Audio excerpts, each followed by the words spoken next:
A friend of mine is fleshing out his video recording setup and he wants to know how we do things, what hardware we use and such. So I decided I'd throw together a video to go over that. It might be helpful to someone else. It'll probably be helpful to me in 5 years' time when I forget how I used to do things. I'll go over the hardware we use, I'll go over the software we use, both for recording and for post-production with the audio and the video. I won't go into nitty-gritty detail about how to do every single thing, but you'll get a good idea of where we're coming from. And I'll link you to where to buy things and kind of how much they cost. It'll be Amazon UK stuff, but of course you can find this stuff anywhere. You can just look it up.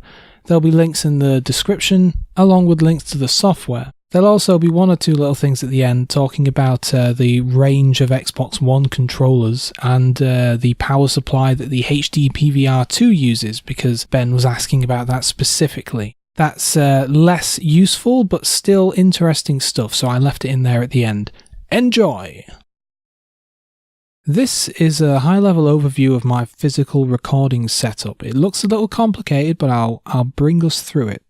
In the bottom left-hand corner, you can see an Xbox One, so that is going to be representing our video input. It could be from an Xbox, it could be from a Mega Drive, it could even be from the HDMI out of a laptop or a PC.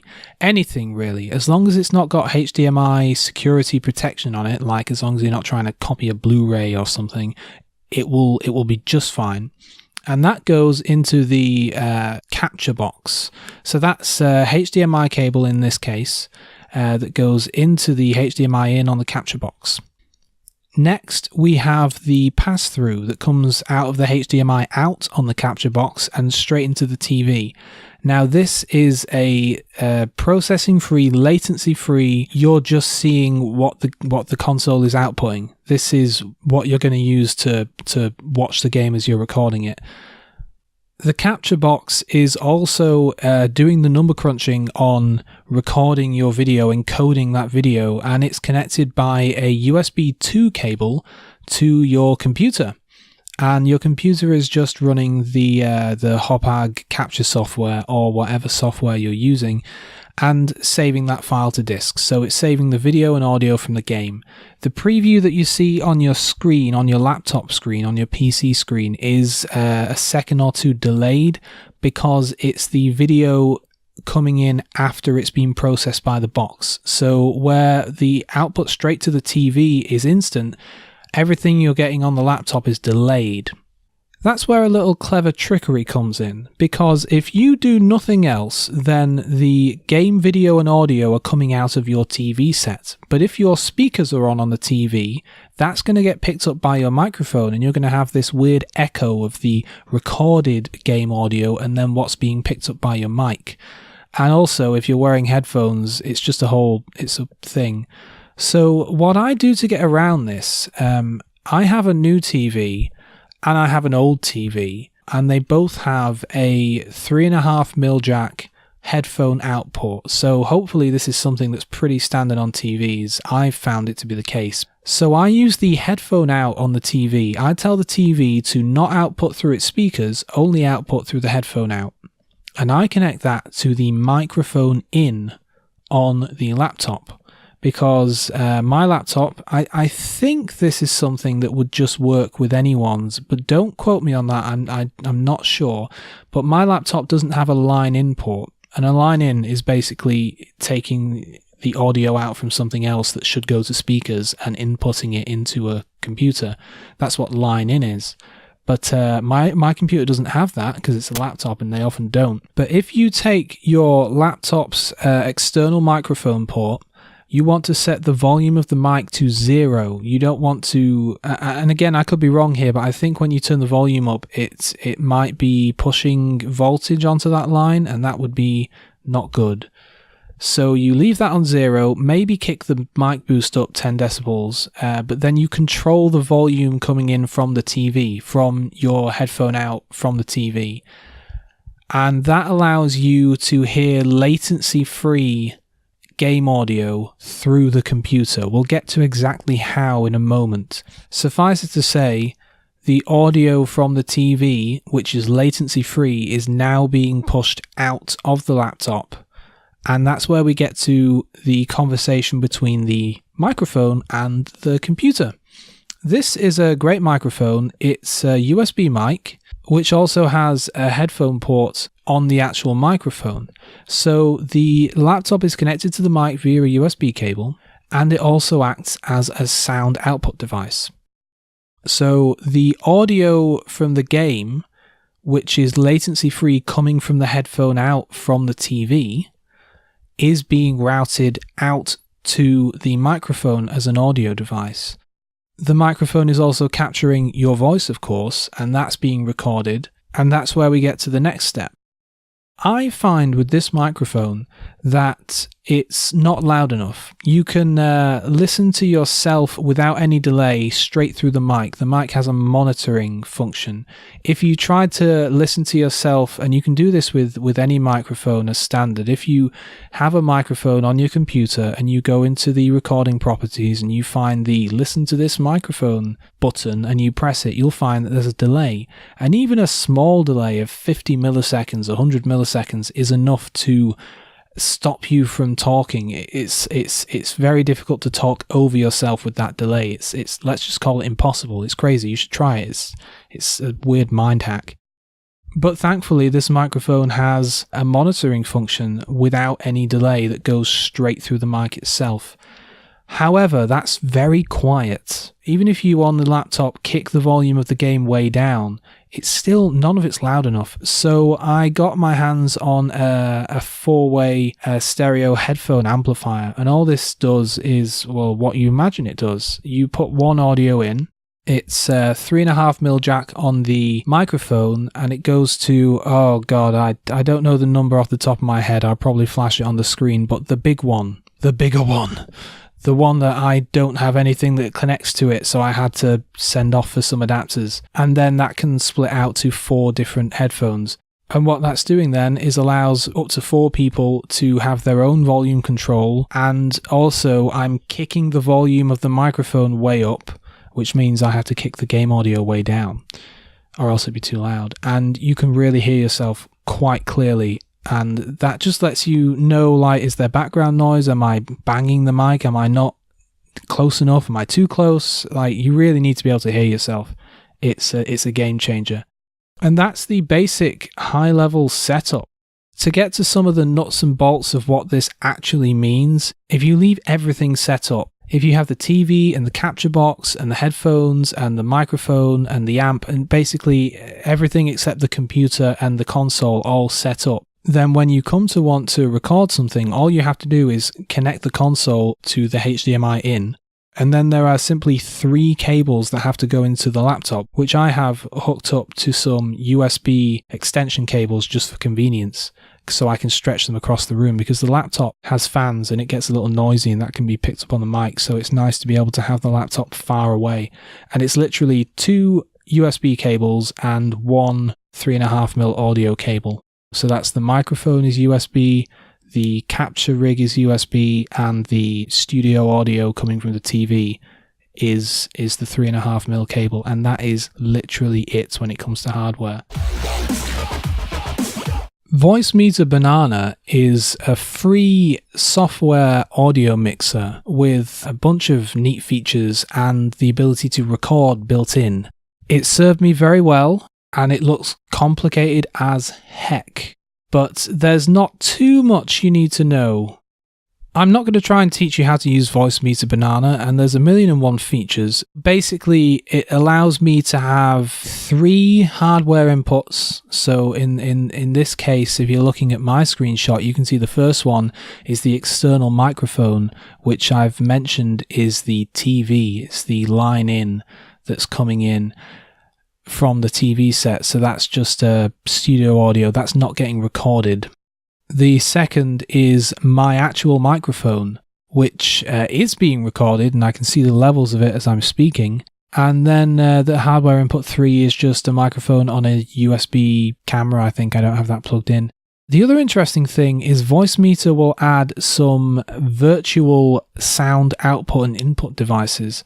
So for example, let's say you're in a Skype call with someone and you want them to be able to hear you and hear the gameplay that's coming out of your machine. And then let's say separately, you're sending them your screen via a virtual webcam app that's showing your desktop as a webcam. That's my go-to way of doing video recording stuff with people who aren't here, basically just through Skype. So you want them to be able to hear the game and you want them to be able to hear you. So all you do is you have your virtual output device and you route those two inputs, the TV and the microphone, through to that audio device. And then you tell Skype, hey, this, and sorry, I apologize, it's not an output device, it's an input device. So you say, hey Skype, use this input device. And it doesn't know, for all it knows, it's a microphone, but it's actually a virtual device that's giving both your mic audio and the game audio. And you can be outputting to another device as well, and you can do all kinds of things internally, and there's a bunch of stuff to change how the audio from each channel sounds, and there's a little tape cassette recorder thing in the corner, and you can tell it which inputs you want it to record. I have found it to be very reliable. I've not once had it lose a recording. I used to use Audacity to record, but that just saves stuff temporarily and will lose it if it crashes or if it crashes on saving, which has occasionally happened. But this software I've not had an issue with, and it does the job. It does the job very well. And this software is basically what I use to ensure that I can hear the pass-through of the studio audio. That's what I use to record. And this is what I use to adjust the studio audio volume as well. So on the fly, if the game isn't quite loud enough for us, we can just turn it up, turn it down. And it's a great visual indicator as well of possible issues. I mean, we can hear the mic and hear the headphones and so on anyway, but it's a great visual indicator. So for example, if the software has crashed, you'll probably notice that the bar isn't hopping up and down like it should be. The Hauppauge capture software is simple and does the job for me. I'm just going to very quickly go through how I use it. First off, I open the program up. At this point, the capture device is already connected and running. And quick note here, the audio mixer Voicemeeter Banana doesn't play nicely with this capture software unless you open the mixer after you've opened the Hauppauge. And just for safety, I always start recording in the Hauppauge before I open the mixer, and then every time I want to stop and start again, I always close both programs and open them in sequence again. You might not have this issue, but that's my issue, and it's a real simple workaround. The other thing is, when I'm running Voicemeeter Banana, the video preview stops after 10 seconds or so, which is very disconcerting, but it's never actually been an issue for me. When I've gone back and looked at the video, it's always recorded fine. So now I just keep an eye on the fact that the record counter and the file size is ticking up, and it doesn't worry me so much. So, things to notice about the main screen is on the bottom right, I've got the preview audio turned right down to nothing and muted, because that would cause annoying echo. If you recall, I'm monitoring the game audio from the TV, and the audio that comes out of the Hauppauge preview is 2 or 3 seconds slow, so you'd be hearing the game and then you'd hear an echo of the game a few seconds after if you left that off. And if you weren't so smart about it, you might accidentally record that. So just leave that off. You don't need it. It's not useful at all. Just mute it. It's probably useful first time round to make sure you're actually getting audio, but I don't ever turn it on anymore. You'll notice on the left that I've got the video quality set to the highest on a constant bitrate, not a variable bitrate. I've also told it that there's no voice audio, no PC audio, and that there's no microphone, and the video and audio both come from HDMI. This software has the ability to record your voice and other things, but I'd rather be able to work on my voice audio, level it out, get rid of background noise and things before mixing it in with the game. Sometimes, depending on where you were sat or what happened on that day, you might need to kick the volume up or down in post differently. So it's nice to have that ability, so I do not record it in the same video file.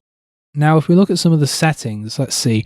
I've not looked through these settings since I set it up, so I'm just pretty much just flashing them here so you can see what I use. So let's see, video scaler, no and no, okay. Video encoder, there you go.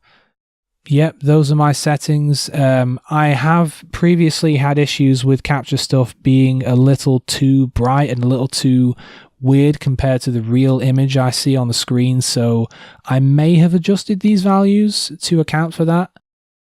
There's my audio settings.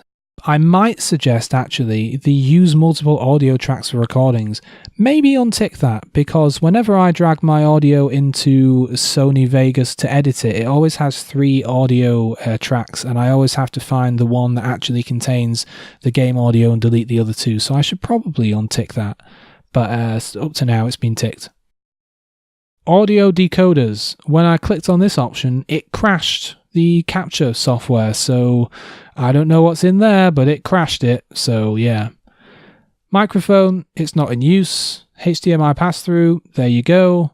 Webcam, never used it, just set to auto. And that's literally that capture software. While you're recording, you should notice that it should be ticking up, and the file size should be ticking up, and as long as that's happening, you're probably good. I've also noticed that it seems to begin recording even when it's not recording, some kind of temp file recording ahead of time thing. I don't know why it does it, but you'll notice the file in whatever capture directory you set up, so I just live with it. As for file size, just as an example, a 62-minute file that I have recorded here is 6.855 gigabytes in size. That's about 110 megabytes per minute, which is about 1.8 megabytes per second. So pretty big files, but then everyone has big hard drives nowadays. If you're recording an hour and it only takes up 6-7 gigabytes, that's fine, right? Just for reference, I probably should have mentioned this before, but Voicemeeter Banana records my mic audio at about 10.5 megabytes per minute. So a 4-minute audio clip is about 40 megabytes. Okay, so you've recorded your video, you've recorded your microphone separately, and now you want to make sure that your microphone audio sounds as good as it can. So you're going to want to open it up in Audacity, which is a free audio editor. Here is an example of a very short clip I've recorded where I was far too quiet indeed. So what you want to do first is select an area of silence. I always record a little bit of silence, or at least silence as it appears. So I make sure I'm not moving or speaking. I'll usually say, all right, silence now, and then I'll be quiet. So you want to select that silence. All that's going to be in that is background noise, whether it's cars outside or a clock or a fan. That's going to be background noise. Next, you're going to want to go to Effect and Noise Removal, and you're going to want to click Get Noise Profile. That's going to tell Audacity everything in this little bit that I've got selected, that's noise. And that window's going to go away. And then you're going to want to select your entire recording, go back to Noise Removal, and this time you want to click OK. Now, you're seeing here my noise removal settings. I have a pretty good mic, so I don't need to remove much noise nowadays. Also, the room I'm set up in is pretty quiet, and the way we record is pretty quiet, but this will be different for you. So I would suggest just having a short 2 seconds, 3 seconds clip of audio that is pretty much the conditions you're going to be recording in, and then just try different values. Oftentimes the top noise reduction value, if you increase that, it will really work hard. But if you go too far, you start to lose the depth of the audio. It starts to sound very computery. You get rid of the noise, but you also get rid of what makes the voice sound real as well. So just play with that and find a setting that works for you. Next, you want to make sure that your audio is fully selected, and then go to Effect and Compressor. And what this is going to do is it's going to make the quiet parts of your audio louder and the louder parts quieter. It's not so pronounced here with noisy bits because this particular recording is quiet as hell. What we want to do is get everything as loud as possible and try and have it as the same as possible, because it's really annoying when you're listening to something and it's so quiet and you have to turn the volume up and then suddenly it's really loud and you can no longer hear anything because your ears are bleeding. So what this does is try to level that out, and these are the settings that I found do that to my audio to my satisfaction. So again, you can play around with this stuff, but these are my settings. And if you look at my audio waveform here, after I apply the compression, you can see a huge change. Now, you'll notice on the left, that waveform is hitting the lower edge, shall we say. If it goes out of that box, then it's out of bounds, basically, and you get clipping. You know when you scream into a microphone and it doesn't sound right, it sounds like the microphone just can't cope. That's because it's clipping the audio. The audio is too loud. It's not good, basically. You don't want audio to clip. So what this thing does is it plays around with that stuff and it makes sure that doesn't happen. And interestingly, if that particular noise was quieter, you would see the area on the right hand side louder because it would be able to increase the volume more without clipping. It's a thing to play around with. It really depends on how you record stuff. So now you've got your audio file, your mic audio file. It's been cleaned up, as I like to think of it. You know, it's compressed. The loud parts are quiet. The quiet parts are loud. There's no more noise. It's all good. And this does a good job also of bringing the level of the audio up, so it's not quiet. Have you ever watched a YouTube video where someone has some really great audio, but it's just too quiet, and you have to turn the volume on your computer or your phone or whatever right the way up, and you still can't really hear them properly because their volume was just so damn low to begin with? I always make sure my audio is almost too loud, pretty much. I often aim for setting my laptop's playback audio to about 50% and then making something sound decent. So I figure from there people can go either way with that. So anyway, you want to go to File and Export or Control-Shift-E. And I'm saving as an MP3.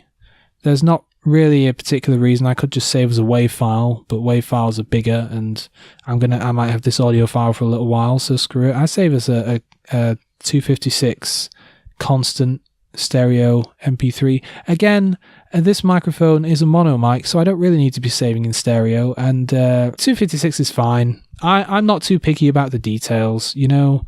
Sometimes I'll be kicking stuff out at a higher bit rate than I recorded it in, and there isn't much point in doing that at all, but these are only temporary files, and who cares? As long as you don't kick it down in quality, you're good. I've previously done a video tutorial on Audacity and Sony Vegas, so I'm not going to go into too much detail on Vegas here. I went through Audacity because that stuff's pretty simple, and some of my settings have changed a bit, but Vegas is Vegas. You can use your video editor of choice. I have Vegas. I've used it for years. I find it to be everything I need and more. So here you can see that very short video clip that I recorded on the timeline. The top bar is the video. The second bar down is the audio from the introduction ident, the intro clip. The third bar down, which is purple audio, is the gameplay audio.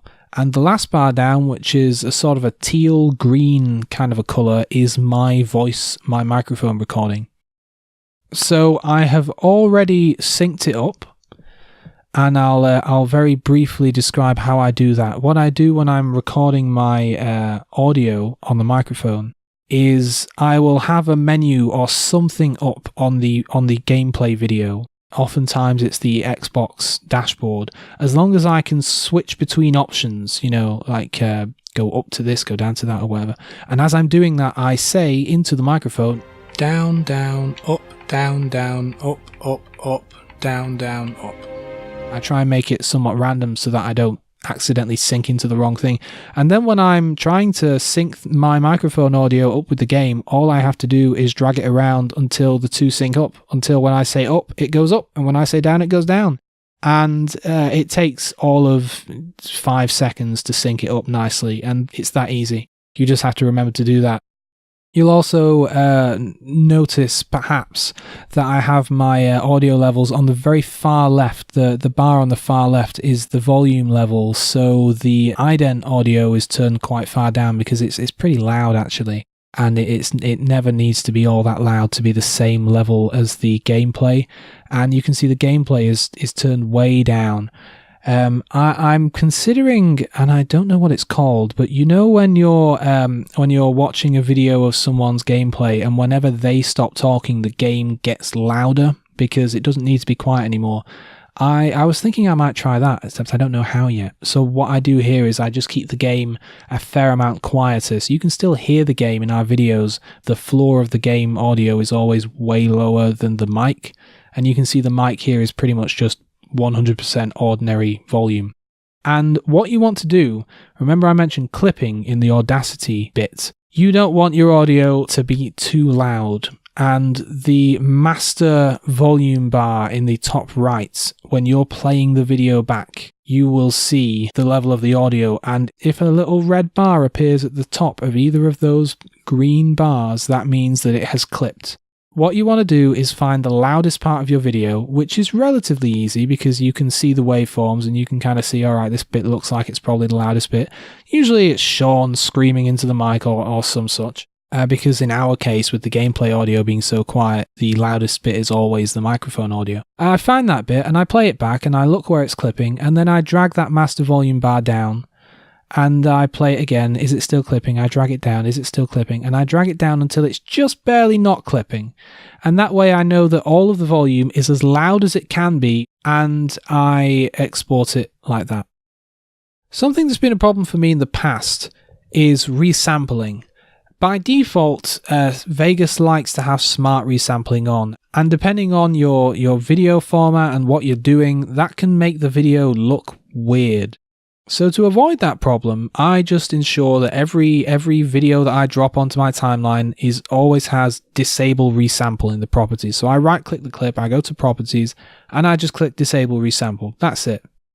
When I've finished my video and I want to render it, what I do is I click and drag in the bar above the timeline, where you can now see a little grey bar with yellow stubs at either end. And that's basically your selection. You can click and drag those stubs and they kind of stick onto the ends of clips and things. You want to sometimes, if you've got a real tiny clip, you want to zoom in and make sure that you've actually selected the end of that and not the start. I've done that in the past where I've rendered a video and missed the intro bit out, and it's really annoying. So once you've got that selected, you can just render like that. If you go to File and Render, and there's a tick box that says Render Loop Region Only, because you're actually creating a little loop area. This is your loop region, and you can basically say, just render this loop region, and you can go through all your render settings. Or, and this is useful if you want to batch render more than one video, you can press R, and when you press R, you get the area you've got selected gets a little green indicator next to it, 1, 2, 3, 4, depending on how many regions you have, and you can type a name. Here I've typed this as an example. You can type a name and hit enter and whatever. And if you have multiple of these, say if you've queued up several episodes in the same timeline that you want to render, you'll be able to batch render them. You can just set it up and go to bed or whatever, and it will render them as separate video files. So once you've named your region, you can go to Tools, Scripting, and Batch Render. Once the batch render options window comes up, you just select your pre-saved render profile. You have to have one pre-saved, and you want to give it a base file name. It will do this whole thing where it has your base file name, and then it'll add on to the end the name of the render profile and which one it is. It starts at 0, then 1, then 2, and you want to make sure the render regions is selected, otherwise it might render your current selection or the whole project. And here's a tip: don't forget to delete old regions, because in the past I have edited a video and got everything ready and then forgotten that I'd already rendered the other ones and that they still had those green regions on them. And you can by the way, to get rid of old regions, you can right click the green number flag and just delete it. And that's also how you rename them and stuff, and that'll do its job. Or if you're rendering ordinarily, you know, with file and render as, you get this render as thing. And it's pretty self-explanatory. You have the folder and the file name, and you want to scroll on down. And for me, I select main concept AVC AAC. I have a pretty fast internet connection, and I don't mind rendering pretty lossless. Oftentimes my files end up slightly bigger than the originals even, so they get quite big, but it doesn't bother me because I have good upload speeds anyway, and I can always leave it uploading overnight and stuff like that. And I would rather have quality. I used to render in a more common format, but Vegas just crashes when I try to do that now, so I render this way. And so here are my settings, just to give you an idea. I'm using, well, you can pretty much just copy these settings if you want to use the same stuff, but the important part is to make sure you've got a constant bitrate and have it nice and high. This is set to 20. If you recall, the Hauppauge recorded at 14. I'm rendering using the CPU only because Vegas likes to crash if it tries to use my GPU. Enable progressive download, that's useful. That's a YouTube complains if you don't offer that. It's not super important, it's just I think it will process faster on YouTube if you have that ticked. As for the audio, there you go, there's my audio settings. Again, that might actually end up being higher than is necessary. If we went back and looked at what my Hauppauge audio settings were, I'm recording audio from the game at 192, so this isn't overkill. And you don't really want to go below 192 with good quality audio, really. I mean, if you're a podcast or whatever, you can go to, was it 96? I forget. But 192 is good. And hey, who cares if the file's slightly bigger because of your audio? Your video's already huge. And finally, project settings, video rendering quality, best, blah, blah, blah. And that's basically that for Sony Vegas. On to the specifics of my hardware. Some people, Ben included, not only want to know how I record things, but precisely what I use to do so. So I'm going to start off with the microphone. I did a bunch of research into a mic. I wanted something that was affordable because holy crap, microphones, when you get to decent mics, get expensive.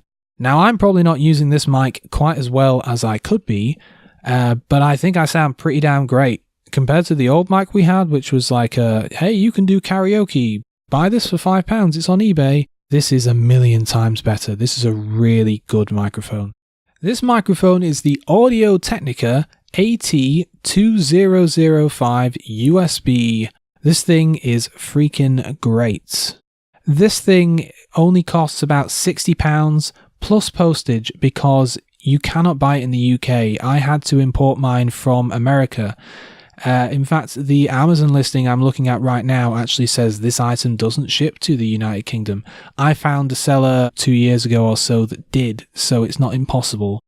But even with shipping to the UK, even if that adds £20, which is quite a lot for shipping, but hey, you never know, it's coming from the US, maybe that's how much it is.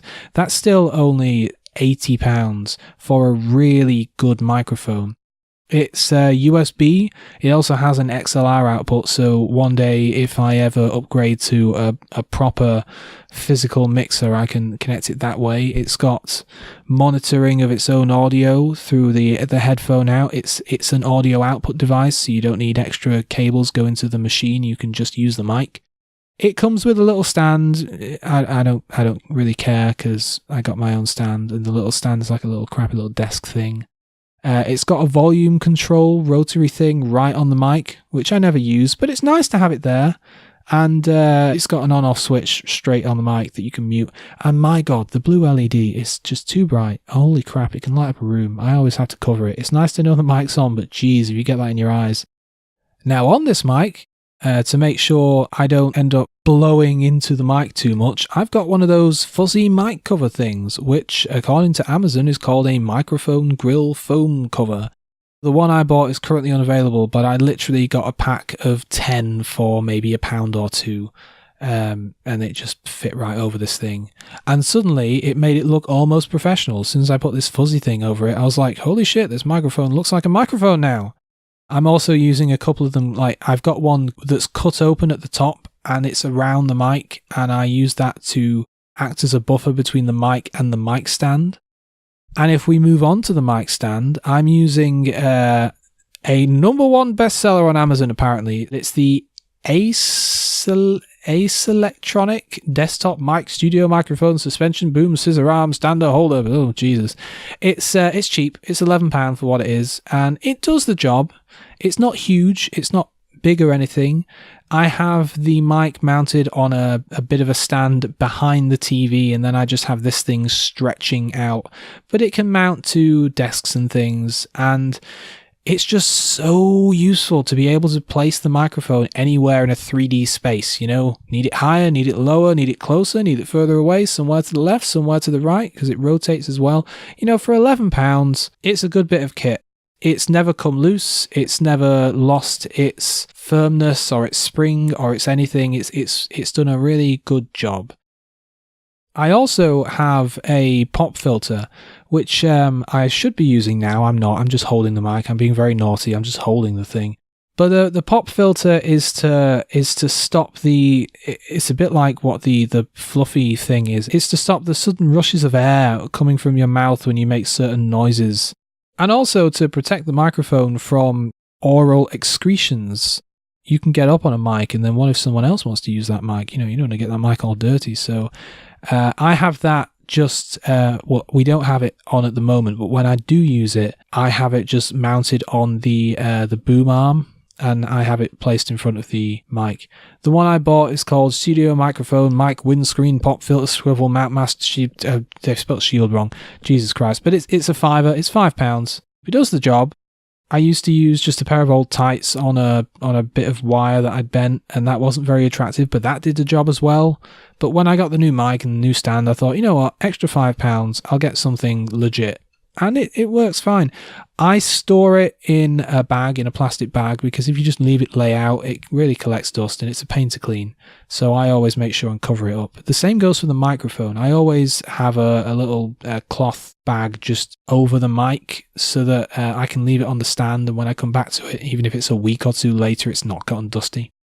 If you recall, I use an amplifier for my headphones. I'm using the, and forgive me if I pronounce this wrong, Behringer HA400 microamp 4-channel stereo headphone amplifier.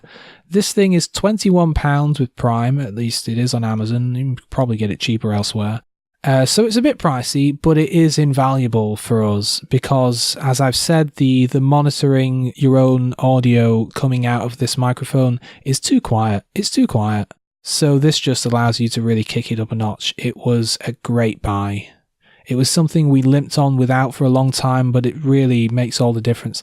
And this thing takes 6.3, is it 6.3, 6.35 audio jacks, the big ones, not the 3.5 mils. So I also bought a 3.5 mil socket to 6.35 jack plug audio stereo adapter. And again, there's a ridiculous name, Gold Premium Quality, I don't care, whatever. And this was £1.67 each. Just find some cheap ones somewhere, but that's what you'll need if you want to plug in regular old headphones. Speaking of headphones, I rave about this particular pair of headphones. I did research a few years back into affordable quality headphones when I'd never had any before and I wanted some. And then I found out a friend of mine was selling his pair of these headphones that were in my top 3, not sure which to buy, so I went with those. These headphones, and I'll tell you the name in a moment, I'm really building up to it. These headphones are excellent. They're still excellent. They've been around for years and they're still excellent. They're great and they're budget. If you look at the footage of CD Projekt Red working on The Witcher 3, these headphones on their desks, not that I suppose matters, but I think that's cool. These are the Sennheiser HD201 headphones. They're $24.99 on Amazon right now. I'm wearing some now. I have some more upstairs. The pair that I'm using now, the soft ear bits are starting to flake, but that's after, I don't know, many years. God, it must have been years ago when I bought these, and I bought these second hand, don't forget, off my friend. He was getting rid of them. it just goes to show they still make them. They're very affordable. They are excellent. They've got a really long cable. You can walk across the room and not have any problems. So if you're running cable from something that's far away, you've got no issues there. And I've never had any problem with the cable atrophying and causing issues when you plug it, unplug it, noise on the line or anything. It's a really solid pair of headphones. I adore these headphones. And finally, I'm not including the laptop and the TV in this list because, come on, you've got the capture box, the thing that makes it all happen, the Hauppauge HD PVR2 Gaming Edition. I think there's a Gaming Edition Plus. I don't know what the difference is. I might have the Plus, I'm not sure, but I doubt there's really a difference. Now, I'm a bit confused by this because normally it's £100, it's more than £100, but when I go to Amazon, I'm seeing several new, even sold, is it sold from Amazon? No. So I'm seeing, and I think this might be a con, because I'm seeing brand new from Amazon themselves, £107 with Prime, or like £5 delivery. So £107 from Amazon, but I'm seeing other people selling them as new for £50. Several people. And then other people are selling them secondhand for 50, 60, 80. I tried to buy a new one once off Amazon for a low price, and then they cancelled it, give me my money back, and said it was an accident. So I don't really understand. No way can someone be selling these for half price brand new without a good reason. So I would say that you're looking at still over £100 for one of these boxes. The HD PVR 1, back when they didn't realize people were going to love this for gaming and it was just a PVR, it was just a video recorder for your cable box. I had that, but that doesn't do HDMI. So we had that box, and we still do have that box, but we don't use it anymore. We would use it for all of the older composite video stuff, because the HD PVR2 does do composite and component, but you need a cable, a special cable for it, which does come with it. But we got our HD PVR2 secondhand, and it was missing that one cable. And the people that sold it to us never got back to us on sending the cable. They actually sent a weird, what was it, a PlayStation cable? They sent the wrong cable anyway, and they never got back to us. But I think they were a charity shop, so what can you do?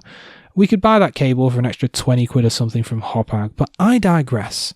This is, as far as I know, the only capture box. There's probably other companies that have gotten into it now, but if you want a box that will literally just do it all, component, composite, it won't do, and forgive me, I don't know what this is called because I've never had to know, but your old consoles, like your ZX Spectrum and so on, how they would always output straight to just like a coaxial TV cable, literally, and you plug it into your TV and tell your TV to tune into channel 9 or whatever it is.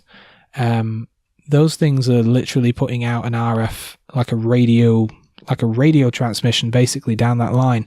This doesn't do that. Our solution for that is to get the old VCR that we have out of the shed, and that VCR has SCAR out, which is basically composite audio and video. So we connect the weird old console into the VHS antenna in, tune to it, and then just connect the VHS to the capture rig with the composite out, and there you go. We can record, as far as I'm aware, anything.